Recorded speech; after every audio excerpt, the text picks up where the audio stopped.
Hello, मेरा नाम है अभिषेक सिंह और आज शुरू करते हैं एडिटोरियल एनालिसिस का तीसरा एपिसोड, जिसका टॉपिक है in India voting can not remain merely a statutory right. So अभी रिसेंटली कांग्रेस के एक लीडर ने ये डिबेट की कि वोटिंग को है वो फंडामेंटल राइट बना देना चाहिए। सो एट फर्स्ट साइट ऐसा लगता है कि ये जो डिमांड है ये कोई अनएक्सेप्शनेबल नहीं है, क्योंकि in in a democracy what could be more fundamental. सबसे ज़्यादा फंडामेंटल क्या हो सकता है कि एक सिटीजन के पास ये राइट हो कि उसको कौन गवर्न करेगा। Yet for more than 7 decades the supreme court of India has consistently जो ये कहा है कि the right to vote is not a fundamental right but a statutory right. कि जो राइट टू वोट है वो फंडामेंटल राइट नहीं है, ये एक स्टैट्यूटरी राइट है। तो आज मैं आपको 3 डिफरेंस बता देता हूँ। एक होता है स्टैट्यूटरी राइट, इसका मतलब होता है वो कानून या वो एक्ट जो पार्लियामेंट के द्वारा बनाया गया हो। उसके बाद आता है फंडामेंटल राइट। फंडामेंटल राइट वो होता है जो कि हमारे कॉन्स्टिट्यूशन के फंडामेंटल राइट्स के पार्ट में दिया हुआ है, जो कि पार्ट है 3। मतलब पार्ट 3 में जो फंडामेंटल राइट्स हो उसमें जो भी राइट्स दिए हुए हैं वो है फंडामेंटल राइट्स। और उसके बाद आता है कॉन्स्टिट्यूशनल राइट। कॉन्स्टिट्यूशनल राइट वो राइट्स होते हैं जो कि अदर देन फंडामेंटल राइट्स में आते हैं। मतलब वो कॉन्स्टिट्यूशन में तो है बट वो फंडामेंटल राइट्स का पार्ट नहीं है, तो वो कॉन्स्टिट्यूशनल राइट्स होते हैं। तो ये 3 तरह के राइट्स हैं जो जिनको आपको समझना है। आगे इनको लेके डिस्कशन होगा।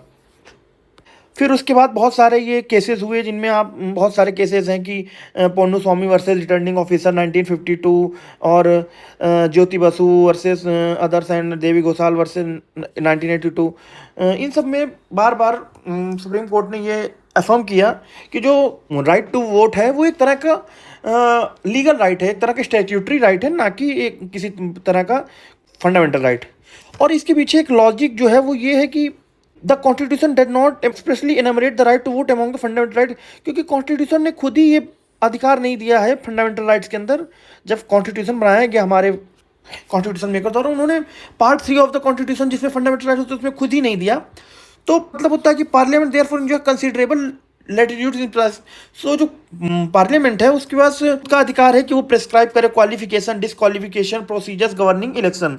सो इस वजह से ये कहीं ना कहीं फंडामेंटल राइट नहीं है, और ये कॉन्स्टिट्यूशन में नहीं दिया हुआ है। इसका जो सारा अधिकार है वो पार्लियामेंट के पास आ जाता है। लेकिन ये स्टोरी जो है यहीं पे एंड नहीं होती है।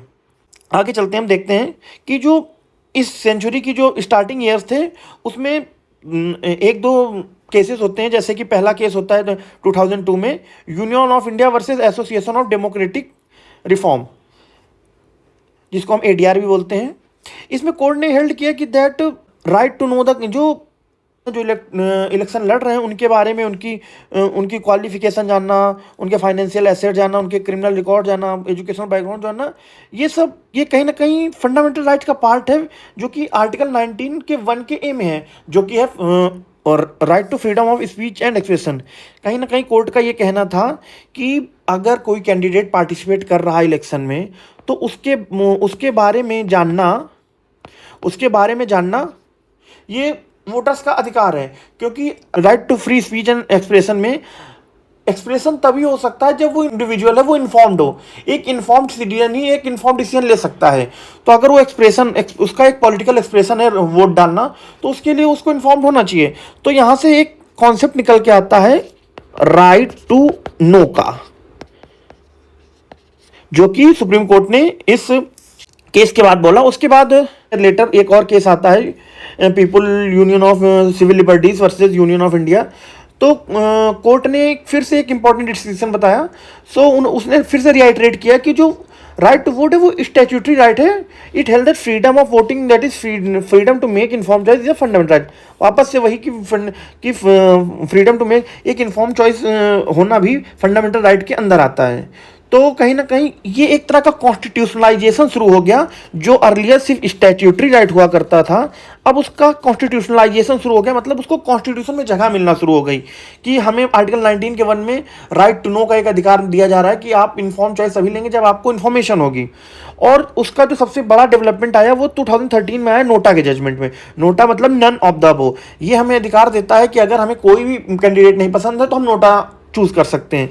अब ये कोर्ट ने ये अधिकार दिया कि ये एक तरह का पॉलिटिकल एक्सप्रेशन है कि court held the voter decision to reject all candidate. ये तो पॉलिटिकल एक्सप्रेशन। सो कोर्ट ने फर्दर हेल्ड किया कि जो सिक्रेसी ऑफ द बैलेट है, जो जिसको वोट डाला उसकी सिक्रेसी होनी चाहिए, ये उनको भी एक्सटेंड करनी चाहिए जिन्होंने किसी को ना चुनने का भी डिसीजन लिया है। सो अब एक ये क्वेश्चन मन में आता है कि if constitution protects the right to reject all candidates, why does it not protect the right to choose one? कि जब हमें राइट टू रिजेक्ट कहीं ना कहीं मिला हुआ है ऑल कैंडिडेट्स के द्वारा, सो हमें जब इफ द कॉन्स्टिट्यूशन प्रोटेक्ट कर रहा है हमारे राइट को कि हमारे कैंडिडेट को रिजेक्ट कर सकते हैं, तो why it did not protect the right to choose one? इसमें जो रिसेंट कॉन्स्टिट्यूशनल आया है जजमेंट, वो इस डायरेक्शन में आगे बढ़ता है। इन जो कि केस था Anoop Barnwal versus union of India 2023, उसमें अजय रस्तोगी थे जो कि बेंच सुन रही थी, कॉन्स्टिट्यूशनल बेंच। उसमें अजय रस्तोगी जो कि एक जस्टिस थे, उन्होंने अपने ओपिनियन में कहा कि हमें रिकॉग्नाइज करना चाहिए voting as a fundamental right.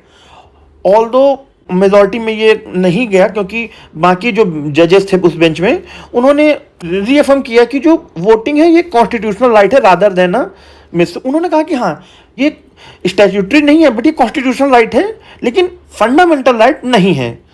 सो इससे एक इंपॉर्टेंट शिफ्ट आता है जुडिशियल अंडरस्टैंडिंग में कि कोर्ट ने भले ही जो वोटिंग है उसको फंडामेंटल राइट नहीं बनाया है, बट ये मूव हो चुके हैं beyond the narrow statutory conception that, जो कि पहले जो था कि सिर्फ ये स्टैट्यूटरी राइट है, उससे ये आगे बढ़ के अब एक फंडामेंटल राइट्स मान चुके हैं, मतलब कॉन्स्टिट्यूशनल राइट मान चुके हैं।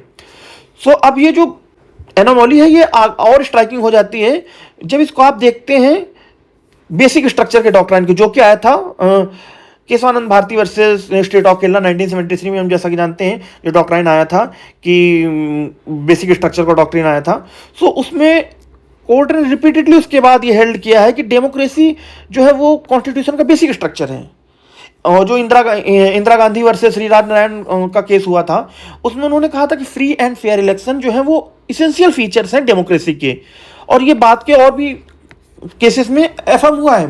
तो हम जैसा कि जानते हैं कि डेमोक्रेसी उसने कहा कि बेसिक स्ट्रक्चर का पार्ट है, और फ्री एंड फेयर इलेक्शन तो डेमोक्रेसी का बेसिक पार्ट है। तो जब हम आगे चलते हैं तो हमें यही बताया जाएगा कि देखिए, अगर डेमोक्रेसी जो है वो एब्स्ट्रैक्ट में तो नहीं एग्जिस्ट करती, अगर ये इलेक्शंस के थ्रू ऑपरेट होती है, जो कि हम जानते हैं कि डेमोक्रेसी का मतलब रेगुलर इलेक्शन होना, और इलेक्शन जो है वो अपनी लेजिटिमेसी वो ड्राइव करते हैं participation of citizen through ballots. तो फिर अगर democracy is part of the constitution, अगर डेमोक्रेसी कॉन्स्टिट्यूशन का पार्ट है, कॉन्स्टिट्यूशन का बेसिक स्ट्रक्चर का पार्ट है, और free and fair election are जो है वो डेमोक्रेसी के लिए अनिवार्य है, इंडिस्पेंसिबल है। So it is difficult to explain why the citizen right to vote should remain outside the constitutional code. तो ये एक्सप्लेन करना डिफिकल्ट हो जाता है कि जो सिटीजन का राइट टू वोट है वो कॉन्स्टिट्यूशनल कोड से कैसे बाहर हो सकता है, कि कॉन्स्टिट्यूशन से आप इसको बाहर रख रहे हैं। अगर हम ये कहते हैं कि democracy is basic to constitution, democracy जो है while the citizen vote is, और सिर्फ जो सिटीजन का वोट है वो एक स्टैट्यूटरी राइट्स है, ये अपने आप में ही इनकॉन्ग्रुअस है, मतलब ये अपने आप में मैच नहीं करने वाली सिचुएशन है।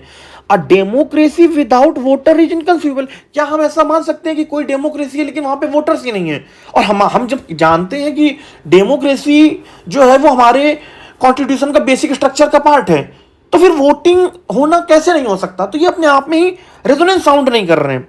राइटर का कहना है कि इसका ये मतलब कतई नहीं है कि आप जो वोटिंग का हर एस्पेक्ट है उसको फंडामेंटल राइट्स में डाल दें, क्योंकि फंडामेंटल राइट में डालने का मतलब होता है फिर वो किसी भी रेगुलेशन से, क्योंकि फंडामेंटल राइट्स को अमेंड करना ऑलमोस्ट नामुमकिन है, तो फिर वो ने कह रहे कि नहीं, आप सारे एस्पेक्ट तो मत डालिए, पार्लियामेंट के पास ही हमें राइट होना चाहिए कि वो क्वालिफिकेशन, डिस्क्वालिफिकेशन, पोजीशन, जो प्रोसीजर है necessary for conduct of election, ये एज रिक्वायरमेंट, इलेक्टोरल रोल, ये सब का क्राइटेरिया फुलफिल करने का अधिकार उन्हीं को होना चाहिए, एक्ट बनाने का अधिकार उन्हीं को होना चाहिए, residency, concession, disqualification for corrupt practices, other जो भी रेगुलेशन चाहिए एक ऑर्डरली इलेक्शन के लिए। लेकिन what requires constitutional recognition is not every procedural debate but the, लेकिन जो constitutional recognition है is not कि हम एवरी प्रोसीजरल डिटेल की बात कर रहे हैं, बट जो कोर राइट है every eligible citizen to participate in the demo, लेकिन हम जो कोर राइट है कि एवरी सिटीजन जो पार्टिसिपेट करेगा डेमोक्रेसी में, इलेक्शन में, हम उसकी बात करें कि वो एक उसको कॉन्स्टिट्यूशनल रिकॉग्निशन मिले। जैसा कि जानते हैं कि जो हमारा इलेक्शन कमीशन है, जो हमारा इलेक्शन है, वो आर्टिकल 326 से 329 में दिया हुआ है कॉन्स्टिट्यूशन में। हम जानते हैं कि जो आर्टिकल 326 ऑफ द कॉन्स्टिट्यूशन है वो मैंडेट करता है election of Lok Sabha and state legislative shall be based on universal, मतलब जो कि लोकसभा और राज्यसभा, लोकसभा और जो स्टेट लेजिस्लेटिव असेंबली के इलेक्शन है वो यूनिवर्सल एडेड सफ्रेज की बेस पे होने चाहिए, मतलब 18 साल से ऊपर जो भी होगा वो उसको वोट देने का अधिकार होना चाहिए। तो इसका मतलब ये कॉन्स्टिट्यूशन एंटाइटल कर रहा है कि हर सिटीजन को 18 साल से ऊपर होने को उसको एज अ वोटर रजिस्टर करे। हाँ, बस कुछ अगर उसकी जो क्वालिफिकेशन है, डिस्क्वालिफिकेशन है, उसको मद्देनजर रखते हुए। तो ये जो सोर्स है ये तो लेजिस्लेशन से तो नहीं आया है, ये तो कॉन्स्टिट्यूशन में इटसेल्फ दिया हुआ है।